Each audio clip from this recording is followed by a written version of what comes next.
ఇది కేవలం సమాచారంగా మాత్రమే భావించండి. వైద్య నిపుణులను సంప్రదించండి.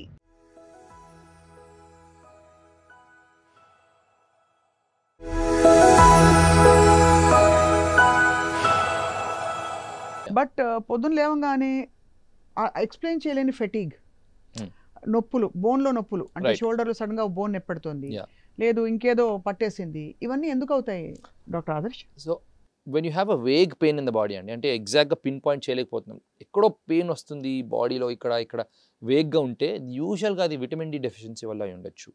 If you're able to pin point, ఎగ్జాక్ట్గా నాకు ఎల్బో దగ్గర పెయిన్ ఉంటే that is not vitamin D deficiency. You're able to pin point అంటే అక్కడ ఏదో ఇన్ఫ్లమేషన్ అవుతున్నట్టు. But let's say that morning కొంచెం ఇక్కడ షోల్డర్లో, ఆఫ్టర్నూన్ కల్లా బ్యాక్ దగ్గర generalised body pains which are not able to pin point is usually because of vitamin deficiency, vitamin D యూజువల్గా. అవును.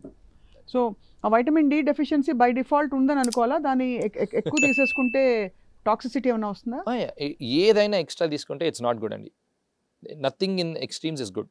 So what I suggest is, ఎప్పుడైనా ఇట్లాంటి వేగ్ పెయిన్స్ ఉంటే ఒకసారి ఆర్థోపెడిక్ సర్జన్ లేకపోతే ఫిజిషియన్కి చూపించుకుంటే 2 థింగ్స్ చేయొచ్చు. One is the vitamin D test చేయొచ్చు, సీరం బ్లడ్ లెవెల్స్ చూసుకోవచ్చు, అండ్ బోన్ డెన్సిటీ స్కాన్ ఒకటి ఉంటుంది. క్విక్గా 5-10 మినిట్స్ స్కాన్, మొత్తం బాడీని స్కాన్ చేసేసి ఆ బోన్ డెన్సిటీ ఎంతో చెప్తుంది. ఆస్టియోపోరోసిస్ ఉందా, నార్మల్ బోన్ స్ట్రెంత్ ఉందా, దాన్ని బట్టి మనం we can start supplements. But without checking levels better not to start supplements ఎప్పుడైనా.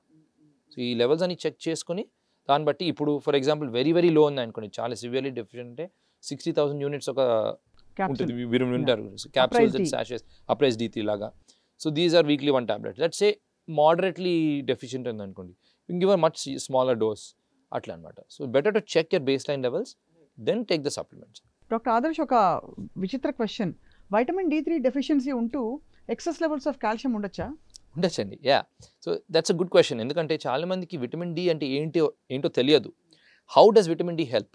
ఇప్పుడు 90% of people know that calcium is important. Calcium ఏంటి? ఇట్స్ లైక్ బోన్స్కి బ్రిక్స్ లాగా. బ్రిక్స్ ఉంటే బిల్డింగ్ స్ట్రాంగ్ ఉంటుంది, ఆర్ సిమెంట్ అనుకోండి. సో ఆ కాల్షియం బోన్స్కి చేరాలి. So calcium తీసుకుంటే బోన్స్కి మంచిదని తెలుసు. కానీ విటమిన్ డి ఎక్కడికి వస్తుంది పిక్చర్లో అంటే, I like to call it as a Uber or Ola అనుకోండి. ఇప్పుడు కాల్షియం తీసుకుంటున్నాము, స్టమక్లోకి వెళ్తుంది, స్టూల్స్లో పాస్ అవుట్ అయిపోతుంది, బోన్స్కి రీచ్ అవ్వట్లేదు. విటమిన్ డి ఉంటేనే అది బోన్స్కి చేరుతుంది. సో ఆ విటమిన్ డి ఏం చేస్తుంది? కాల్షియం స్టమక్లోకి వెళ్ళినప్పుడు ఆ విటమిన్ డి అనేది ఓలా క్యాబ్లాగా కాల్షియం తీసుకొని బోన్స్ దగ్గర డిపాజిట్ చేస్తుంది. సో విటమిన్ డి ఉంటేనే ఆ కాల్షియం ఫైనల్గా బోన్స్ దగ్గరికి చేరుతుంది. That's the importance of vitamin D. మరి విటమిన్ డి తక్కువ ఉన్నప్పుడు, మనకి తీసుకెళ్లే మెకానిజం తక్కువ ఉన్నప్పుడు, కాల్షియం ఎక్సెస్ అబ్జార్బ్ అయ్యి కాల్షియం లెవెల్స్ ఎలా పెరుగుతాయి? That's what I'm saying. They will be there the blood. Calcium blood లో ఉండొచ్చు, కానీ బోన్ కి చేరట్లేదు. బోన్ దగ్గరికి చేరాలి. అది పాయింట్. ఇప్పుడు అర్థమైంది, బోన్ దగ్గర చేరడం అనేది పాయింట్ అక్కడ. Yeah, exactly. So blood levels of calcium may be high, but it's not reaching the bones అన్నమాట. ఇన్ఫాక్ట్ అలా ఎక్కువ ఉంటే హార్ట్ డిసీజ్ కి ఎక్కువ calcifications అని అంటారు, కానీ I really don't know the mechanism there, but they say plaque calcifications form అవుతాయి అంటున్నారు, కార్డియాలజిస్ట్ అంటుంటారు.